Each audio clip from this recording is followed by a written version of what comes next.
અમરેલી જિલ્લામાં કુદરતનો અનોખો અને ચિંતાજનક મિજાજ જોવા મળી રહ્યો છે।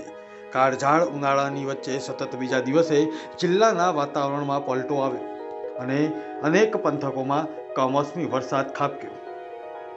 દામનગર લીલિયા પંથકમાં મેઘરાજાની એન્ટ્રી થઈ છે। લીલિયાના છેવાડાના ગામો જેવા કે એકલારા અને ઢાંગલામાં ધોધમાર વરસાદી ઝાપટા પડ્યા, તો બીજી તરફ દામનગર સહિત ઢસા, સુવાગઢ, વટવદર અને રાભડા ગામોમાં પણ ઉનાળામાં ચોમાસા જેવો માહોલ સર્જાયો। ભર ઉનાળે વરસી રહેલા વરસાદે ખેડૂતોના જીવ અદ્ધર કરી દીધા છે। ખેતરોમાં રવિ પાક તૈયાર છે, ત્યારે આ કમોસમી માવઠું સોના જેવા પાકને નુકસાન પહોંચાડી શકે તેવી ભીતિ સેવાઈ છે। સ્થાનિક હવામાનમાં થયેલા ફેરફારને કારણે અમરેલીના ગ્રામ્ય વિસ્તારોમાં ગાજવીજ સાથે વરસાદ પડી રહ્યો છે।